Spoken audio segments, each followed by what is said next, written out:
Hey everyone, welcome back. In this video, I'm going to be mainly focusing on how can you add all these apps, all these features into your app or into your website and actually have something that looks professional, looks like it's advanced, created, like it has the coolest features. And my goal with this particular lesson is to show you how you can do that. So I was basically playing around with the homepage and I added some text. I also added a strip. So the first advanced feature would be I want to show you how what I was talking about before, which is the buttons, adding the buttons and making sure that every time you do something, you don't waste too much time doing it multiple times.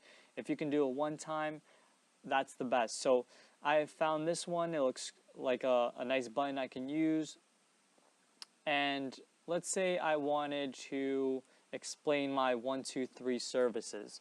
So first I'm going to start off with changing up the design until I'm happy with it. So I like the blue, but let me start off by switching it. Actually, I'm going to make it 50% blue. And I'm going to make it maybe a lighter color, right? So let's say I want it to be say 123, for example. I'm going to go ahead and change the text, put 1. I can add a link if I want to. I don't really need one for this. I'm going to go back to the designs and also make sure that the text is correspondent with the ones that correspondent with the one that I want, which is Nimbus Sans. So I'm going to pick that, and then also it seems like the font is a little small, so I'm going to go ahead and increase the size until I'm happy with it. So let's say 60, and then I'm going to exit out. Next thing, now I want to make the buttons for 1, 2, and 3. So what I'm going to do is I'm going to copy this, go over to the side, and paste. I'm not sure what happened, but it seems like it disappeared. I'm not sure why, but I'm going to undo that and it should bring it all back. So now I'm going to press the button again. I'm going to go right click and I'm going to just press duplicate. Maybe that'll be a lot easier to do, and it should duplicate itself. There it is. It's duplicated. Now I'm going to center it. Let's see. And then I'm going to duplicate this one as well.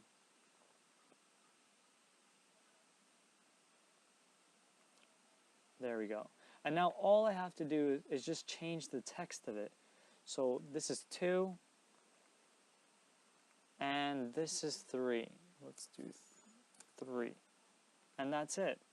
There you go. Now you've created 3 buttons, all the same, all the way that you want them to look, and it took you almost no time. If you were to do all the changes that you did within the first button to all the buttons, you would waste so much time. So you want to make sure that you're always saving time as much as possible.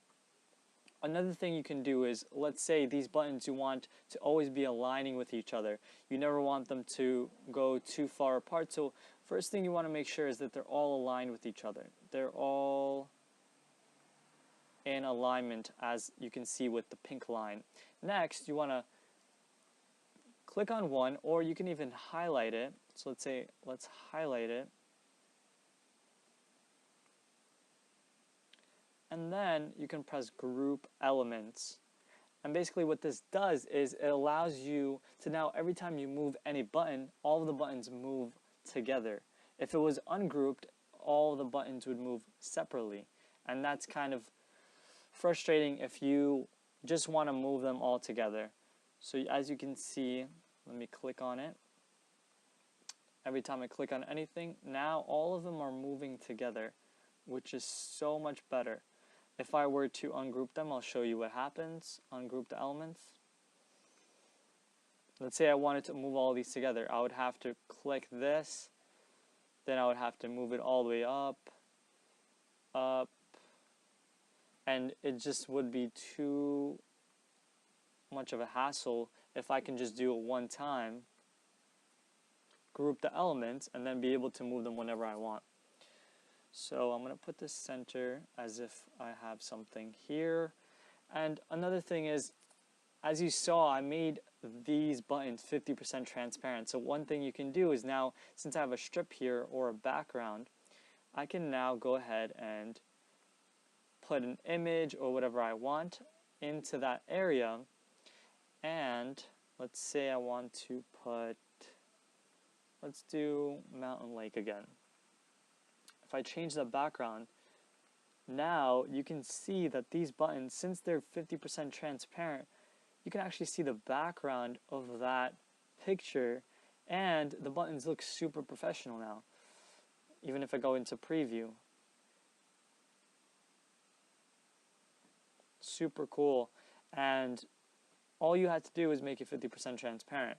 And that's, you know, some of the tricks that you can do with a lot of things, whether it's text or whether it's the background and a strip. You can also do that. For example, let's go back to the editor, and let's say I want to change the strip background, and I want the strip to actually be transparent. So I can go into the settings of the strip, and it says image opacity percentage. So now I can make this 50% opaque, right?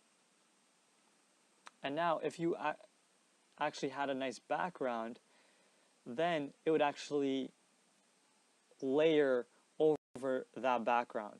So that's pretty cool. You want to make sure that you're using as many cool tools as possible to make your website look nice and professional. You don't have to do those. I think that a lot of times they're not necessary, but if you can make it look like you put more effort and actually put more effort into the website, you're going to get a lot better responses than if you were just to find a template, change everything, and then expect people to really like your website. Odds are they're not going to like it, and there's no, value in that. But if you put an effort, you can make some of the things transparent, you can make the buttons all look nice, all aligned, then people are going to respond a lot better to your website. Especially when it comes down to making sure that everything is in alignment, that you have the right spacing between everything, or from thing to thing, or the text is the same. All these things matter when it comes to a website, and a lot of times people who are perfectionists, if they're one of your viewers, you want to make sure that you're pleasing them by making sure that everything is somewhat perfect in a way. I'm not saying you have to make it perfect, but if you can make all the spaces about the same, then a lot of people would definitely love to see that, as opposed to if one button was too far to the right and it all looked kind of poorly done, people will not pay you, will not want to do business with you if they see that you put no effort into the website. So also you can, let's add some images. I think that the galleries are super cool when it comes down to adding, let's see, what gallery? I really liked the 3D ones that they have, the 3D galleries. So I'm going to go ahead and show that to you. I'm going to go ahead and drag it over, bring it all the way down. I'm going to actually make it align with the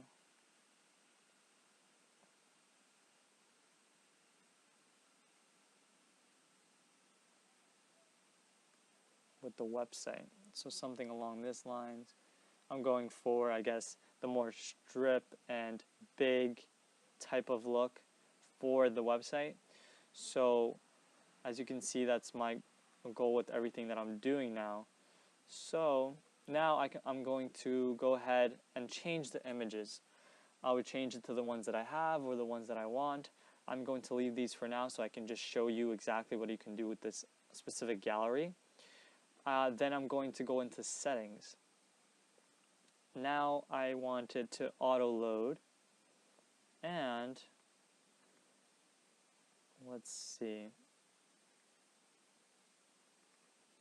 and I can even change some of the design.